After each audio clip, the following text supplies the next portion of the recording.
C'est dans le cadre de ses prérogatives, celle d'être une vraie sentinelle et de veiller sur la mission régalienne que l'État congolais a confiée à l'entreprise dénommée la Congolaise des Voies Maritimes CVM SA, dans le but d'assurer une navigation certaine de 26 pieds aux importateurs, exportateurs, fretteurs, bref, tous les trafiquants sur les eaux du majesté fleuve Congo, que le numéro 1 de cette entreprise dépendante du portefeuille de l'État congolais, Madame Jeanne Blandine Kawanda Walwom, directrice générale, et son adjoint, Monsieur Yemba Selemani, le président de la délégation syndicale, ainsi que quelques cadres de cette firme congolaise, accompagnés d'une délégation de la Fédération des entreprises du Congo, FEC en sigle, conduite par M. Patrick Amissi, président de la commission des agents maritimes de cette structure étatique, ont procédé pour la deuxième fois,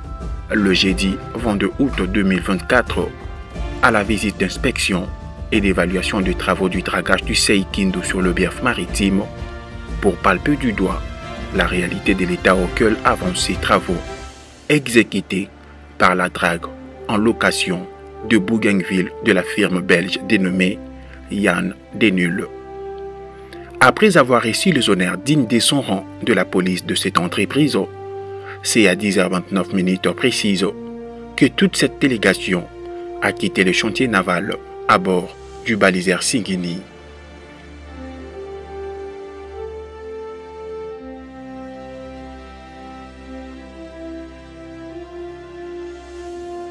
La gardienne de mission de la CVM, Jeanne Blandine Kawanda Walwom, et ses collaborateurs avaient suffisamment eu le temps de s'échanger sur l'évaluation des travaux déjà exécutés et perspectives d'avenir pour l'intérêt du bien commun de l'entreprise avant d'arriver à leur destination.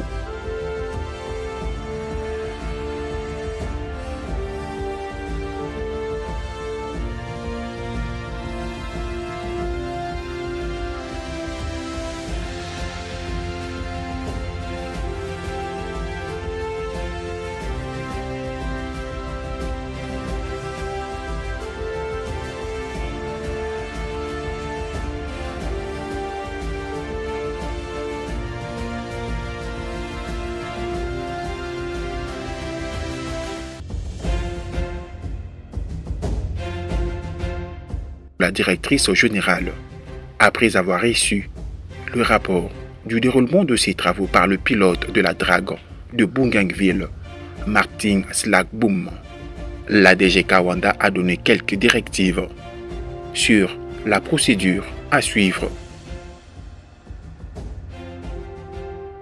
À la question de savoir si le pilote CVM qui ont accompagné et supervisé le tirage du Seikindu ont acquis de l'expérience approfondie pour assurer l'indépendance du fonctionnement de la drague Fati, une fois remis en activité, les résultats s'avèrent être positifs.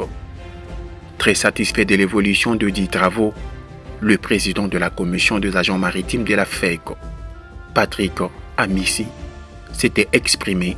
À la visite de ces travaux, nous constatons que le taux de réalisation des travaux est de 95 à 98%.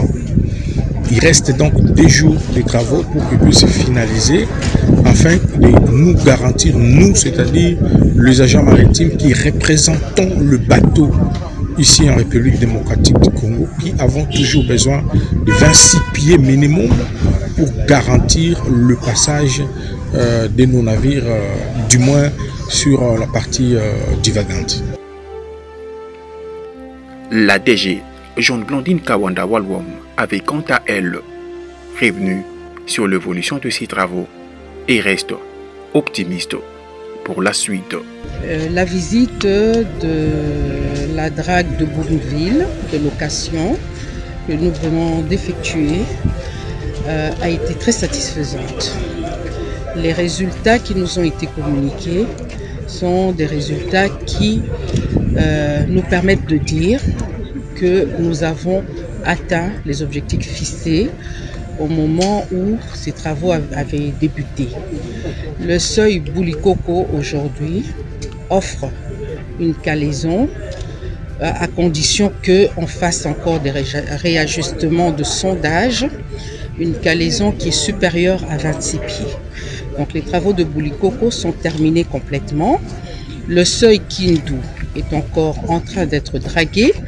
Nous avons d'ailleurs assisté à un cycle de dragage. Nous avons déjà escavé sur les 363 000 mètres cubes qui restaient à draguer pour cette deuxième, donc la rallonge.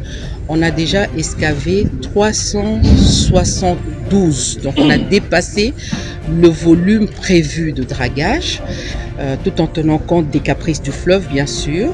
Donc nous ne prenons pas trop de risques à avancer, que nous serons tranquilles pendant 2 ou 3 mois en attendant que la drague Fachi redevienne opérationnelle avec toutes les dispositions que nous avons prises pour la réparation. Il s'y est dénoté que la directrice générale de la CVM, Jean-Blandine Kawanda-Walwom, est l'une parmi les rares femmes qui s'adonnent au travail bien fait et soucieuse du développement de l'entreprise sous sa gestion.